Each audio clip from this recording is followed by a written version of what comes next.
Mesh it up this Valentine's Day with the matching Ruby I Am Their Fury shirt and Sapphire I Am Their Patience shirt. Show the world your love is as strong as garnets. And please ignore the fact that we did this bit last year. Available on Teespring, this art was done by the talented Michael Fortman, aka SirFluffyFox.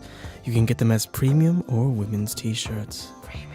They print every 3 days, so be sure to pick them up fast in time for Valentine's Day. If you're single this year, then buy them anyway, save them and fall in love real quick, and then you could use them, but don't bring them out on the first date. It might be too much, it'd be kind of weird. You gotta pace yourself. Hope you enjoyed the video. Hey everyone, this is Haley from Cartivers. I'm back with another Steven Universe theory that's to do with the latest batch of episodes, also known as Steven Universe Stranded. Specifically, I'm once again discussing the contents of the episode Jungle Moon. In fact, I'm actually talking about the Jungle Moon itself and why it has been left intact over the millennia. This video topic was picked by my patrons over at Patreon in a weekly exclusive poll. If you'd like to help me choose which video to make, all you have to do is support the channel for as little as $1 a month, and there are some other cool rewards out there, so make sure to check the page out. Anyways, back to the topic at hand.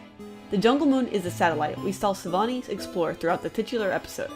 With few resources, they are forced to survive for a while until they were able to contact Lars and get him to rescue them. What we saw on this planet was unlike anything we had seen before in the show. A place that was not Earth nor an artificial environment. This Jungle Moon was flourishing with alien life. Not only that, but life has overrun the structure created by the diamonds when they used to occupy the planet. Yet, as I just mentioned, there is a clear gem influence on this moon, as shown by the diamond base. So why is it not void of all life and turned into an empty husk, like the planet it once orbited? Well, it may be as simple as the fact that this was just indeed a moon, and the only target the diamonds had in mind was the planet across from it. Perhaps since the moon was too small, despite the fact that it had life, it wasn't worth their time to also try and make kindergartens in it. Or perhaps it didn't have the right combination of environments to allow kindergartens. Yet we saw kindergartens on Homeworld, so it seems like they can be placed almost anywhere.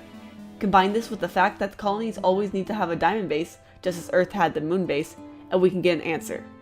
Another possibility is the fact that it had organic life, which then made Gems curious enough to study this place further. If you notice in the episode, the bird-like creature on this moon does do a move where it rolls its whole body. This is visually similar to the spin dash that Amethyst and Jasper can do. Perhaps the gems replicated what some of these creatures could do and used it when creating new gems. So those are some options. But there is something that makes me very curious about what this moon looks like currently. Okay, so let's assume that my first idea is correct and the Jungle Moon wasn't worth the time it took to try and suck all the energy out of it. Then, why is the diamond base in such disarray? I do understand it being overrun by plants, as that is common with abandoned buildings even here on Earth. But why is there still that crack on the glass that Pink Diamond created? Shouldn't Yellow Diamond have quickly fixed that? The colony looked nowhere near being finished when we saw it in the flashback/dream sequence. Colonies take many years to complete, perhaps even hundreds of years. There is no way that planet could have gone from flourishing to barren in a matter of days. It is possible that the crack went unnoticed by Yellow Diamond and the rest of the gems that resided there while the colony was being excavated. However, since Pink Diamond applied enough force to actually crack the glass panel, surely this would have made a loud enough sound for Yellow Diamond to hear it. This base was a place where a diamond might live for a while, so surely they would want it in tip-top shape without having any flaws such as the broken panel that could possibly lead to the base being exposed. But perhaps it was not that Yellow Diamond didn't notice it, it was that she did not care enough, despite it destroying the perfection of this place. This was, after all, only a temporary place that she would live in to watch over this colony. But more importantly, it showed that she might have been purposely ignoring Pink Diamond's actions. This was just another way that Pink was acting like a child instead of a leader. Bringing attention to all of her fits of rage would only make Pink do them more often so she could get what she wanted. And sure, other gems may have noticed it, but they probably would not have dared question the actions of a diamond and try to fix the panel without a diamond telling them to do so. So, there it stayed for thousands of years until Savani stumbled upon it. This does not explain, however, why the devices inside the base still work. You would think that if things went as planned, at the end of the mission everything would be shut down properly once there was no longer any use for them. That brings me to the conclusion that it was eventually left in a hurry. Possibly this had to do with the war on Earth requiring the Yellow Diamond bring all of her forces there. Probably soon after this flashback, Pink Diamond did get Earth as their first colony, so this makes sense.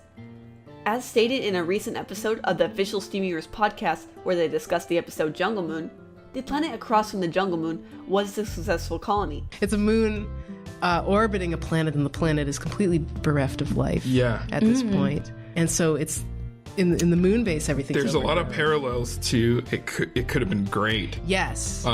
In that like in that episode you see a moon that's orbiting a gem colony that was unsuccessful, i.e. it's still alive. It's Earth. Yes. This is what Earth would look like. This is like a successful gem colony, basically. So perhaps they didn't just get to do a few final things like shutting everything down. Also, a quick side note is that this ruined planet doesn't quite look as barren as what the Diamonds had planned for Earth. This could be because Earth had more potential resources, or the Diamonds left this planet in favor of another eventually. Also, going back to why the planet looks the way it does now, maybe gems don't really care about keeping things running, and left it like this in case they needed it later. It's not like the code to use their devices is only 5 inputs long. Oh wait, it is. Did they really not think that there was other intelligent life out there that could possibly take advantage of their technology one day? I suppose not, but that would be a video for another day. Now is the time in the video where I ask you guys for your thoughts on this. Do you think it was just because the jungle moon was a moon that the Diamonds kept it as it was? Or was it something much more complex? Let me know in the comments down below, and make sure to subscribe if you haven't already. Also, thank you to all my patrons who helped support the channel. Like I said before, this video was picked from a list of ideas on what video to make next. Another cool Patreon reward is that you get to request any show for me to make a video on. So if you're dying for me to make a video on, let's say, OKKO, this is how you get me to do just that. The links for some interesting information, such as the podcast is also a Reddit post I found very interesting and really helped inspire me with this theory, are going to be linked down below. So, thank you for watching and have an animated day.